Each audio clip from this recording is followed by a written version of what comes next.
The silent war captain Rennick was having another boring night watching the empty space around the Orthus sector.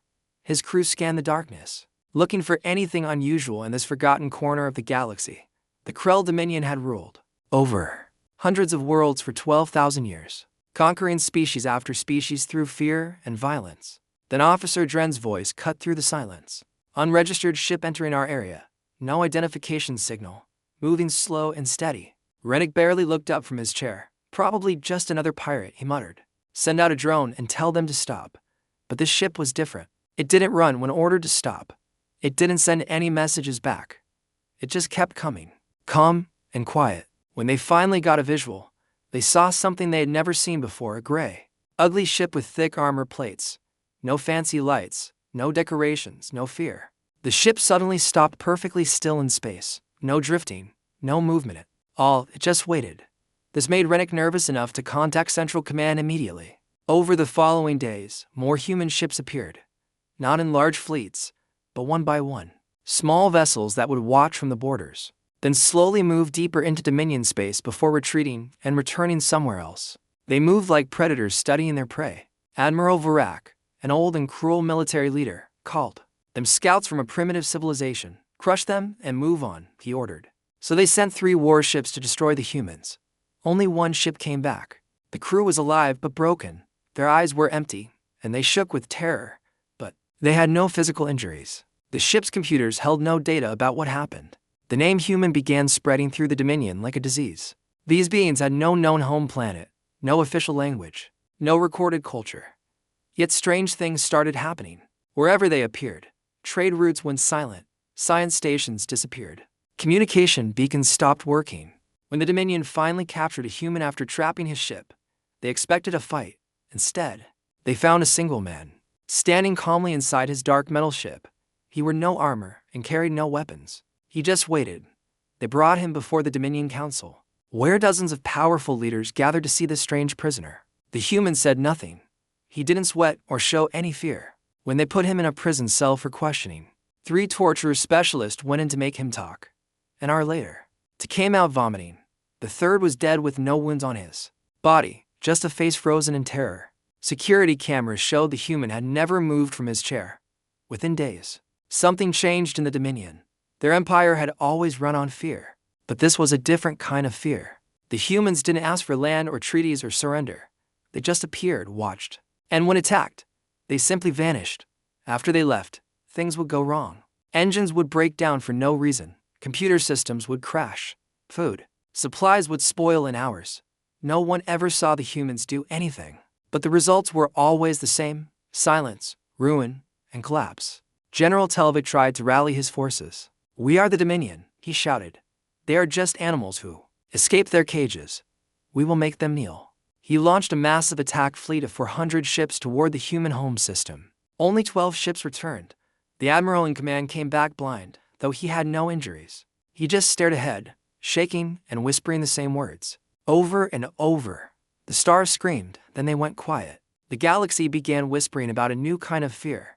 Not fear of war, but fear of the quiet ones. The witnesses who didn't fight because they knew they didn't need to. Human ships now orbited dozens of major worlds, just watching from a distance. The Dominion finally realized that maybe humans weren't calm because they were peaceful. Maybe they were calm because it was already over. 2 months passed since they had captured the human prisoner. He still sat in his cell, staring at the wall.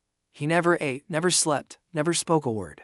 Medical scans showed his body was perfectly healthy, but his brain activity was unlike anything they had seen. Some areas were completely flat while others were hyperactive.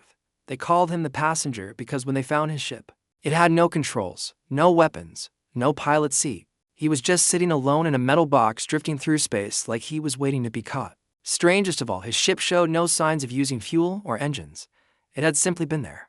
The Dominion's most powerful leaders met on their capital world. These were people who had seen wars, ordered genocides, and conquered entire star systems. But now they sat in worried silence. The humans didn't behave like any empire they knew. They made no demands, had no political agenda, and didn't even respond when the Dominion destroyed one of their ships. Commander Draven, an expert on alien life forms, spoke up. He had been studying Earth-based creatures for decades and was considered paranoid by his colleagues. Now he looked both proven right and terrified. "They're not negotiating," he said. "They're watching. Watching how we react, how we fall apart. Every time we strike, they record it. Every time we question prisoners, they observe. They're mapping. US, but not for invasion." "Then what do they want?" demanded one of the warlords. Draven's voice filled with dread as he answered, "Closure." The human prisoner moved for the first time in 81 days. One moment he was sitting, the next he was standing. The transition was so fast the guards couldn't follow it. The lights dimmed. One guard dropped his weapon and vomited. The other began babbling nonsense about collapsing stars. Security robots tried to activate, but their systems crashed before they could move. Inside the cell, the human turned his head and stared directly at the one-way mirror. He couldn't possibly see through it, but somehow he did. He lifted one hand and tapped once. On the glass. That single, soft tap caused communication systems across 5 sectors to go dark for less than a second. Just long enough to crash every surveillance computer in the outer systems. They tried to move the prisoner after that. 3 elite guards. Empowered armor entered his cell with stun weapons and molecular chains. Only one came out. She was bleeding from her eyes and kept whispering, "We're not the Apex." Until medical drugs put her to sleep. Security footage showed the human simply lifting his head once, then the recording cut out for 6 seconds. When it returned, 2 guards were unconscious on the floor, and the third was curled in a corner. Whispering, they moved the human to a remote space station orbiting a dead star. Still he waited. Still he didn't speak. But this time he looked directly into the station's external camera and smiled, a cold, emotionless smile. Admiral Vec ordered all borders sealed. No ship could enter or leave Dominion space without clearance and scanning, but it was too late. Human ships were already inside their territory. Not many, not armed, just present. Some orbited planets, some drifted in shipping lanes. One even parked outside the Dominion capital. No weapons, no messages, just watching. Somehow that presence carried more weight than any invasion. Draven wrote a final report that was ignored by the Council. He sent it secretly to the archives with the title "They Don't Want Peace." The opening read, "We assumed war. We assumed negotiation. We assumed expansion or desperation. But humans operate on a different timeline. They don't rush. They don't panic. Somewhere in their history, something broke them so completely that they learned to survive by becoming emptier than fear itself." On day 81, the passenger spoke. One word in a language no computer could translate. But every species in the room understood it in their bones. Observe. The meaning hit like a virus, infecting minds with understanding. "You're not studying us. You're the test subjects now. Your empire was the experiment from the beginning." The Dominion Supreme Chancellor sent a message to the humans asking what they wanted. The reply was instant. A video showing ruined human cities on Earth. Cracked skylines. Overgrown buildings, no people, just decay. Text followed, "This is what we did to ourselves. Now it's your turn." Panic spread through the Dominion. Citizens whispered about ghost fleets. Stories spread of stars dimming for no reason. Of human sightings in places no human ship had ever traveled. Military leaders began abandoning their post. Entire sectors went dark voluntarily to avoid being seen. Beck ordered the prisoner killed. The moment the execution order was confirmed, the space station simply vanished. No explosion. No debris, just gone. Then over every communication channel, a message echoed once. "You studied our weapons. You studied our wars. But you never studied our patience." The passenger appeared days later on Earth, standing alone on the balcony of a ruined government building, looking up at the dead sky. The Dominion tried to scan the planet, but their satellites failed. Every probe burned up. Every signal was blocked. Earth had shut itself off. The Dominion began tearing itself apart before a single human weapon was fired. 3 major sectors declared independence. Military governors seized supply routes, demanding protection from the Watchers in the dark. Massive evacuations began from outer worlds. Whole planets were abandoned in panic, leaving only machines and empty cities. In one sector, an actor was executed for dressing like a human. In another, Dominion forces shot down their own cruiser, convinced it had been taken over by humans. The humans didn't speak or retaliate. They just let the fear spread like wildfire. Commander Draven went into hiding in the underground tunnels of a mining moon. He hadn't slept in days. He recorded a final message. "The collapse is internal. The humans don't need to invade because they've turned our greatest weapon, our fear, against US. We were built on control and compliance. Once that breaks, everything falls apart. I don't think the humans want our territory. I think they want us to watch ourselves fall apart the same way they did. The passenger appeared again, this time on every screen in the Dominion. Every television, every computer, every personal device. He didn't say anything. He just looked into the camera for exactly 13 seconds. No background, no message, just that emotionless stare. When the screens returned to normal, hundreds of citizens across dozens of worlds had collapsed. Seizures, mental breaks, or complete silence. They called it the mirror pulse. Those affected had seen something in his eyes that made everything else meaningless. Back on Earth, the cities remained quiet ruins overtaken by nature. But if you look carefully, there were signs of movement. Machines operating with no power source. A train gliding on rusted tracks with no passengers. In the distance, other humans stood watching, never close, never clear, just far enough to be seen. When Dominion spy drones got too close, the humans simply vanished. Not hidden, gone. Like they were never there.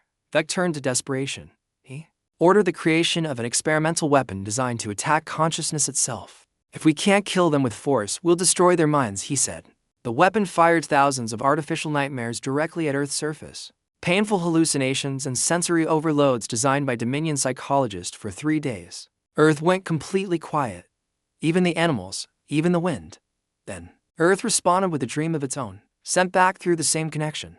The Dominion station received it and played it on their main screen. It showed a Dominion general standing in his ruined palace, crying, surrounded by the burned bodies of everyone he had ever loved. A calm, dead voice spoke. This is what you'll become. Not because of us, but because of you. The entire crew of the weapons station killed themselves within an hour. A traitor named Holtz, who had survived 5 wars and black market dealings, reported seeing a human ship hovering above a dying star. When he approached, the ship was dark and silent. Then his systems detected something strange. A recording loop from the human vessel, not words, but laughter. Human laughter.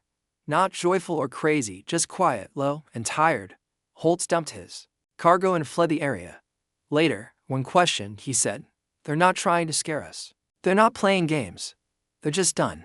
And they want us to see what being done looks like." By now, the Dominion had lost contact with over 40 colonies. Not attacked or bombed, just lost. No communications, no signals, no power. Investigation teams found no damage and no human presence. But in every recovered data file was the same sound loop, a soft voice whispering, "You were never meant to last." Admiral Korv made a final stand in a distant star cluster. He gathered what ships he could and prepared for the human invasion. Nothing came. For weeks they waited with weapons ready. Then the stars began to shift subtly. Constellations changed shape just enough to notice, like the universe itself was rewriting the sky. His crew went mad within days. Korv was found curled in his quarters, whispering, "They're not attacking us. They're changing the rules we live by." On Earth, something stirred. The passenger left the ruins and walked through ash-covered fields. Behind him, others followed. More humans, men, women, even children. They didn't speak because every scanner that detected them returned the same word, witness. The humans weren't the threat. They were the reminder, a warning written in flesh. And silence. This is what happens when you build everything on fear. This is what happens when you forget suffering. This is what happens when you lose your soul and think power will save you. In the Dominion capital, Vex sat alone in the command hall. The council was gone.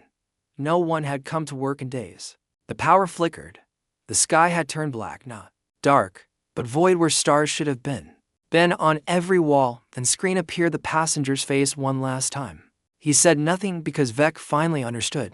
The humans didn't survive because they were stronger. They survived because they accepted death.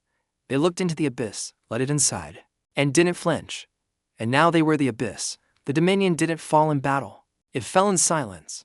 It unraveled from the inside out, choked by its own pride, and the realization that its power had never been real. Humanity didn't win because winning was a concept for empires. And humanity had moved beyond such things long ago.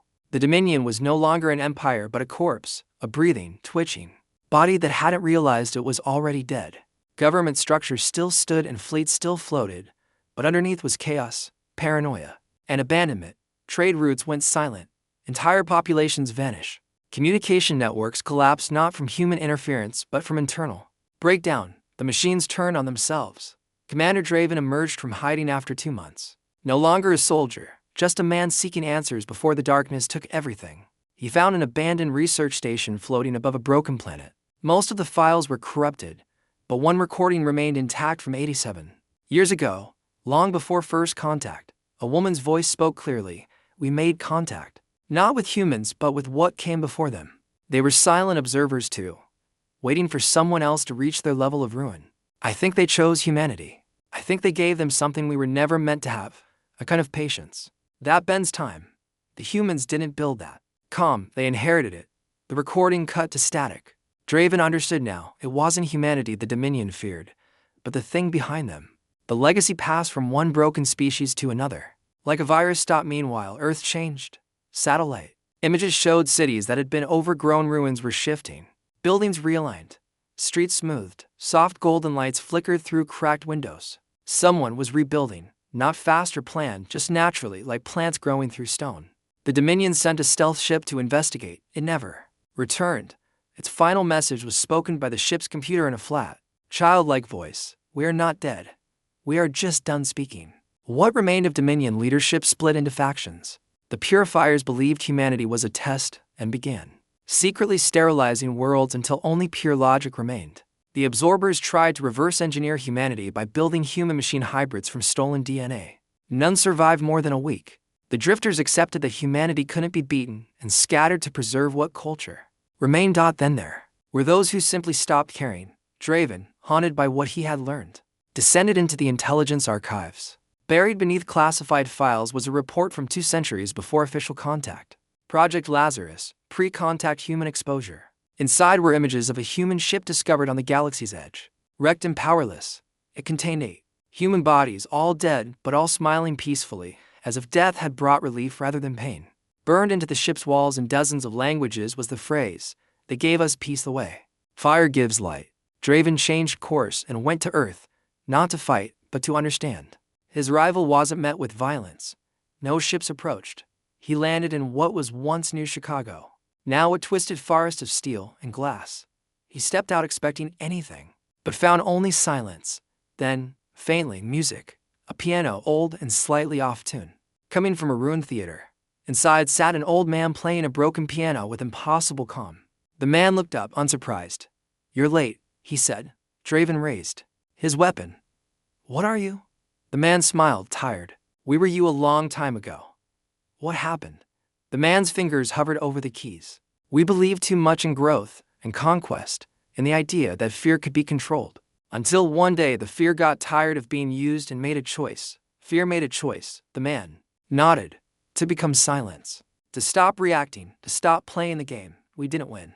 We just outlasted the lies. And once you do that, you become something worse than a threat. You become a mirror." Draven sat down, lowering his weapon.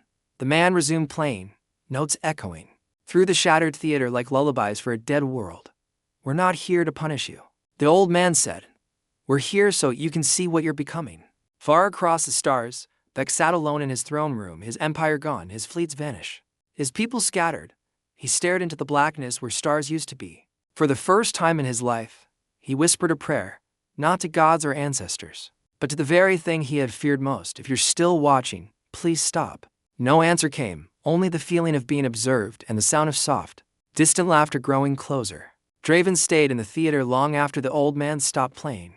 The notes still echoed in his mind, not because of the melody, but because of the way they made even the dust stop moving, like time itself paused to listen. He walked the dead city for days, seeing strange symbols carved into buildings, some mathematical, some human, others indecipherable. He saw people, human shapes in the distance, never close, always still. When he called out, they didn't respond. One turned and walked into a building, never coming out again. On the 7th day, he found a library with a single working computer deep inside, protected beneath stone and glass. It hummed softly, drawing power from an unknown source. When he activated it, a message appeared. "Welcome back. It's been a long time." "What is this?" he typed. "It's not about what, it's about why. Why did you stop fighting?" "Because fighting is a distraction from the ending we all saw coming. You haven't seen it yet, but you will. Look outside. Really look." Draven went to the window and stared at the city. In the distance, buildings were moving, shifting and adjusting like gears in a clock, realigning structure by structure as if the entire city were preparing for something. "What are you preparing for?" he typed. "The final proof, not of power, not of dominance, but of emptiness. Once you see it, you'll understand why we never needed to win."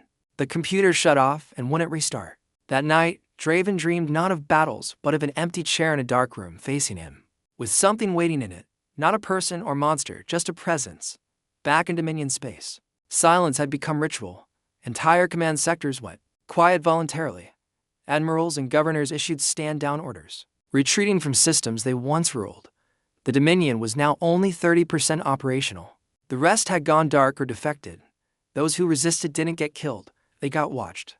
And that was worse, because human ships didn't come to conquer, but to observe. When they lingered too long, systems started breaking down. Gravity failed. Time moved differently. Reality became uncooperative. It wasn't technology, it was presence. Like humanity had become so detached from existence's rules that they no longer followed them. High Marshal Enver gathered the remnants of the 7th Armada with rogue fleets and illegal weapon systems. Over 1,000 ships converged near Earth's solar system. Draven watched them arrive from a hospital rooftop, whispering they're really going to try. Behind him, piano music started again. The old man had returned. "Are you going to stop them?" Draven asked. The man smiled slightly. "They've already stopped themselves." The fleet entered Earth's orbit. No resistance. No movement from the planet, just cold, dead rock below. Enver ordered orbital bombardment platforms deployed. Seconds later, every ship froze. Not in space, but in time. Motionless, engines powered, weapons armed, but absolutely still. Sensors showed full function, but no controls responded. Enver stared at his viewer. The stars were gone, replaced by the same face that haunted every Dominion officer, the passenger. He stood not in a ship but in their minds, unblinking, not threatening. Just present like the universe had grown a conscience. Enver tried to speak, but no sound came. His hands wouldn't move. His crew screamed but made no noise. Without warning, the ships began drifting backward away from Earth. One by one they vanished, not exploded, not teleported, just erased as if they had never existed. Draven watched the sky go still again. He turned to the old man. "What are you?"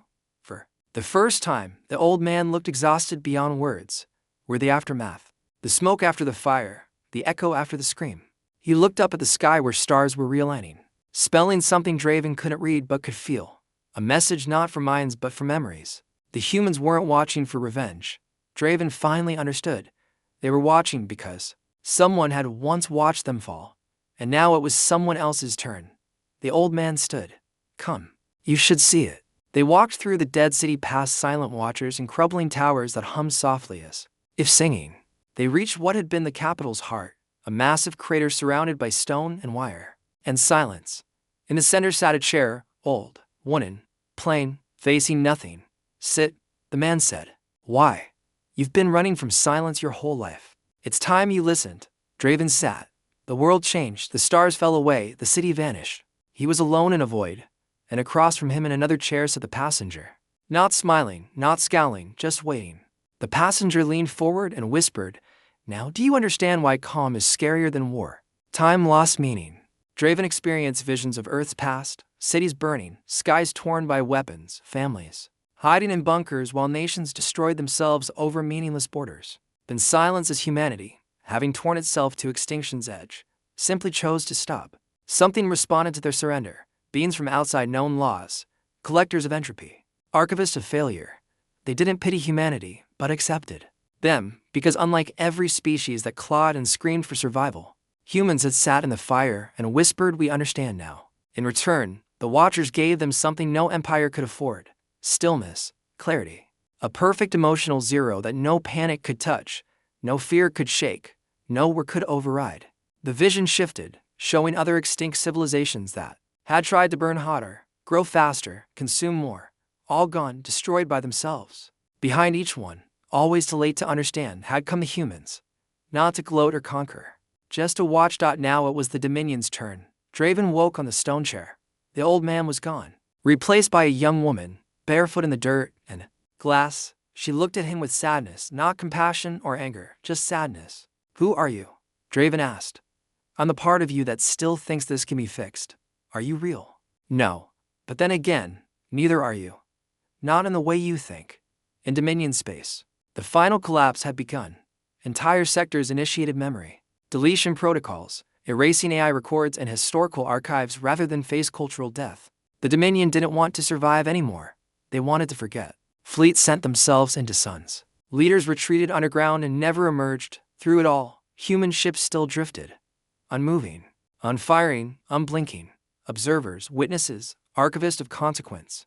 On Earth, Draven followed the girl through ruins that told stories. Playgrounds, with untouched toys. Hospitals overgrown but still lit inside. Graves with no names. Only symbols of rest, not death dotted the coast. The ocean was black glass stretching to a horizon that showed no curve. In the distance, something rose from the water, a ship that shimmered and changed shape, responding to his thoughts before he had them. What comes after understanding? The girl asked softly. The water welcomed him like memory as he stepped onto the impossible vessel's deck. The girl disappeared. The sky pulsed and he was no longer on Earth. A white, clean, empty room formed around him. Across from him sat the passenger again, this time looking younger, fuller. His eyes knowing rather than blank. I was you once, the passenger said. What does that mean? It means you still think this is about survival, about beating us, about turning the tide. But it never was. Then what is it about? Understanding. Not peace, not war, just understanding. What you were and what you're about to become. The passenger stood and walked to a wall that became a screen showing the empty Dominion capital. Dust blowing through abandoned corridors. A single child walked through the rubble, humming. Your empire was a reflection of our past, violence built from the illusion of control.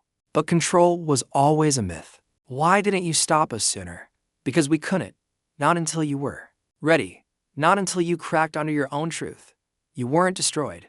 You arrived. A door opened in the wall. Beyond it darkness. Not threatening, but inviting. A tunnel of thought with no end. Will anyone remember us? Draven asked. Only, if you deserve to be. The passenger answered. Draven stepped through. The Dominion died without a final battle, without heroes, without explosions. It ended the same way humanity had, in silence, with watchers rather than warriors. With reminders rather than monuments. Earth remained.